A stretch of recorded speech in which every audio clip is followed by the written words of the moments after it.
रुपए की कदर जो है उसमें इस्तेहकाम देखने में हमें मिल रहा है। ज़राअत का जो पोटेंशियल है उसको फर्दर फोकस करने और फर्दर एक्सप्लोर करने की जरूरत है। मेरा ख्याल है कि वो आपके पास एक फाउंडेशन अब बन गई है। हर हफ्ते पेट्रोल डीजल की कीमत चेंज होती है, पहले 2 हफ्ते के बाद चेंज हो रही थी। हुकूमत जी 17.5 ट्रिलियन रुपए का भारी बजट पेश करी है, लेकिन दूसरी तरफ कर्जों के सूद की अदायगी के लिए 7,824 अरब रुपए मुख्तस किए जा रहे हैं, जो कुल टैक्स हदफ के हाफ से जायद हैं। इस हौलनाक मुआशी अदम तवाज़ुन के साथ मुल्क का पहिया आप आगे कैसे चलता हुआ देख रहे हैं?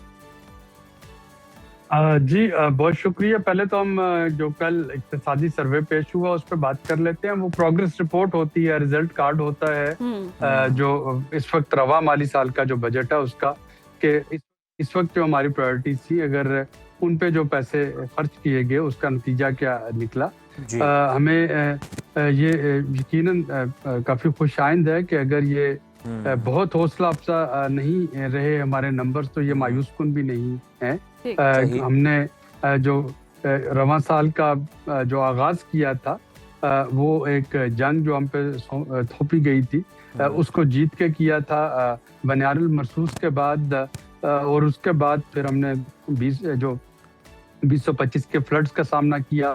और पिछले 4 महीने से जिस तरीके से मिडल ईस्ट की जंग ने एनर्जी की सूरत हाल में गैर यकीनी उसकी सप्लाई और उसकी कीमतों में जो है वो इंट्रोड्यूस करवा दी है, उस सब के बावजूद 3.7 की ग्रोथ हासिल कर लेना, जो कि पिछले 4 सालों में हाईएस्ट ग्रोथ है। मेरा ख्याल है कि इस पे गवर्नमेंट को अप्रिशिएट किया जाना चाहिए। एक तो ये मैक्रो इकोनॉमिक नंबर, दूसरा अगर हम देखते हैं तो जो सूद की अदायगी है उसके लिए जो रकम मुख्तस की जाती है वो अभी भी बजट के निसब से ज्यादा है, लेकिन इसमें ईयर टू ईयर नुमाया कमी आ रही है। तीसरा रुपए की कदर जो है उसमें इस्तेहकाम देखने में हमें मिल रहा है। और ज़राअत जो है, ज़राअत में जो हमारी गो के अगेन टारगेट मिस हुआ, लेकिन बड़ा खुशाइंद है कि सैलाब के बावजूद अगर आपकी राइस, शुगर केन और वीट जो है उनमें एक टारगेट अचीव हुआ, जिन्होंने कि कॉटन और मेज के जो टारगेट मिस हुए उसको कंपनसेट किया, तो इसका मतलब है कि ज़राअत का जो पोटेंशियल है उसको फर्दर फोकस करने और फर्दर एक्सप्लोर करने की जरूरत है। आज वाले बजट पे आने से पहले अगर मैं सिर्फ एक लाइन इस पे मजीद ऐड करूं कि ये सारी जो कामयाबी हैं ये समेटी गई हैं बदकिस्मती से उस सेक्टर पे बोझ डाल के, जो कि डॉक्यूमेंटेड सेक्टर जिसको हम कहते हैं, खा वो तनख्वाहदार तबका है जिनको के टैक्स कट के जो है उनको सैलरी मिलती है, या वो बड़े बिजनेसेस हैं, कारपोरेट सेक्टर है जो कि फॉर्मल डॉक्यूमेंटेड इकोनॉमी का हिस्सा है, जहाँ पे के बाज इंस्टेंसेस पे 60% तक टैक्स जो था वो वसूल किया जा रहा था। टैक्सेबल इनकम में बहुत से इंडिविजुअल और बहुत से सेक्टर्स जो हैं वो टैक्स नेट से बाहर थे। और आज के इस बजट में जो एक चीज जो इसको पिछले बजट से मुमताज करेगी वो ये है कि ये रियलाइजेशन हुकूमत की तरफ से और IMF की तरफ से कि अब डॉक्यूमेंटेड इकोनॉमी में इतनी सख्त नहीं रही कि वो मजीद टैक्सों का बोझ उठा सकें, और जो टैक्सेबल बाकी सेक्टर्स हैं उनको भी इसमें अपना रोल प्ले करना होगा। तो अगर आज के इस बजट में जाहिर है गवर्नमेंट मैयत इंट्रोड्यूस कर रही होगी, उसको इन्फोर्स करने में कामयाब भी हो जाती है, जो कि FBR के रिफॉर्म के जरिए करने की कोशिश की जा रही है कि उसके 3 विंग्स होंगे। एक जो है वो इंडिपेंडेंट असेसमेंट कर रहा होगा, दूसरा जो है वो ऑडिट कर रहा होगा, और तीसरा जो है वो इन्फोर्समेंट कर रहा होगा, और तीनों का आपस में कोई लिंक नहीं होगा। तो अगर इस तरह के मैयर से और कुछ रिटेल सेक्टर को, रियल एस्टेट को और बाकी जो सूबों की परफॉर्मेंस है उसको बेहतर करते हुए बिल्कुल अगर एक नई डायरेक्शन दी जाती है, तो मेरा ख्याल है कि वो आपके पास एक फाउंडेशन अब बन गई है, आप टेक ऑफ करने की पोजीशन में आ सकते हैं। बिल्कुल बिल्कुल टेक ऑफ की पोजीशन बन सकती। आबिद साहब, आप ही की बात को सर अगर आगे लेकर चला जाए, तो जिस तरह से आप कह रहे हैं कि मुख्तलिफ विंग्स बना दें, मुख्तलिफ बराइल में काम कर लें, टारगेट पूरा नहीं होता, फिर किसी और तरह से किसी और सेक्टर पर लेवी लगाकर जनाब वो ये टारगेट जो है वो पूरा किया जाता है। आपके नज़दीक सर क्या वजह है? आपकी तमाम तर मौशी मामलात पर बड़ी गहरी नज़र होती है।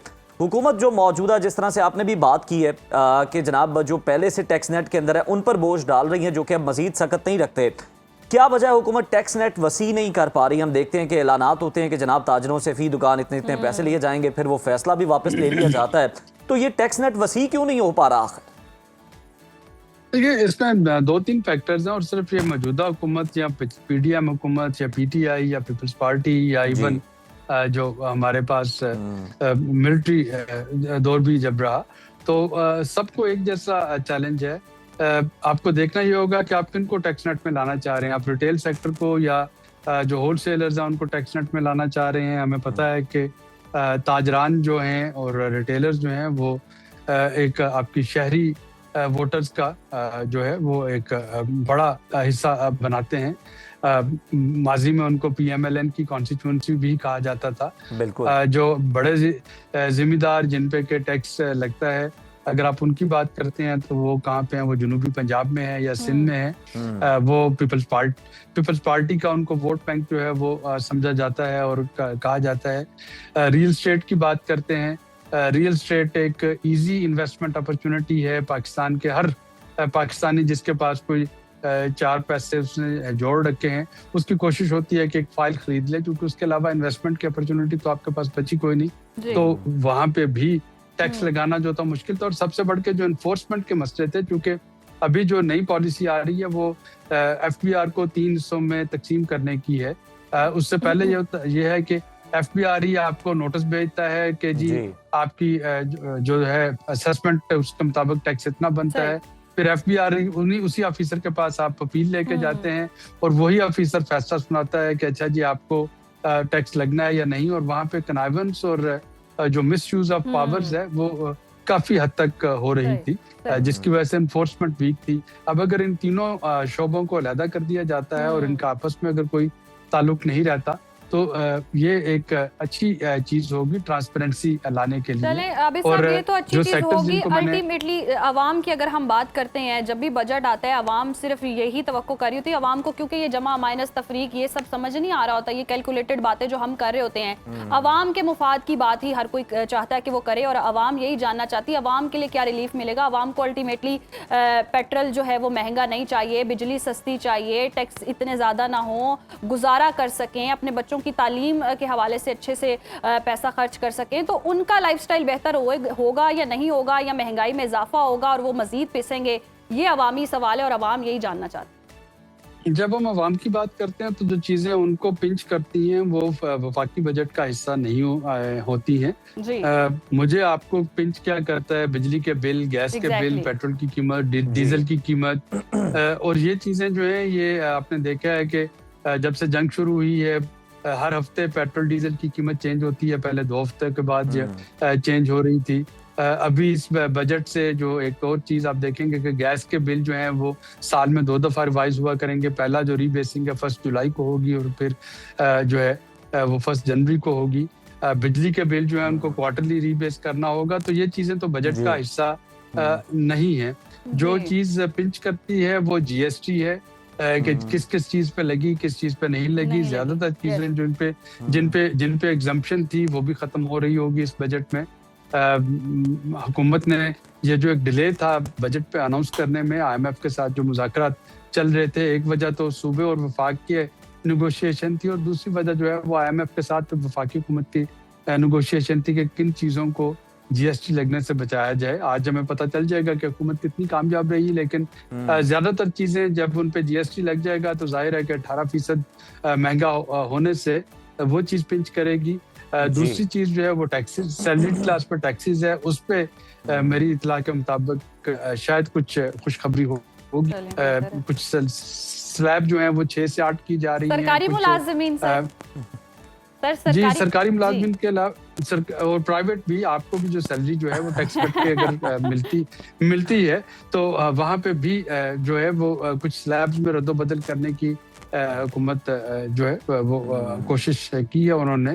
और हम देखना होगा कि लाख रुपए माहाना तक या 2 लाख रुपए माहाना तक उनको टैक्स रेट जो है उसमें कमी करने की कोशिश भी हुकूमत ने की है। सरकारी मुलाजमिन की कुछ तनख्वाहें और पेंशन उसमें कुछ इजाफे की बात की है। कुछ उनको जो डार्क अलाउंसेस मिलते थे उनको जो है वो जम किया जा रहा होगा। उससे प्राइवेट सेक्टर को बहुत फायदा तो नहीं होता है, जाहिर है कि प्राइवेट सेक्टर का एक अपना सैलरी सिस्टम है, लेकिन एटलीस्ट एक बेंचमार्क बन जाता है जिसको अक्सर अच्छी ऑर्गेनाइजेशन को प्राइवेट सेक्टर में भी फॉलो करना पड़ता है। तो ये कुछ मिक्स जो है वो चले, ये तो आबिद साहब आपने खुशखबरी दे दी है सैलरी क्लास लोगों को, लेकिन आपने बताया कि जो स्लैब है उसको बढ़ाया जा रहा है जो पहले कम थी, लेकिन बहुत शुक्रिया आपके वक्त।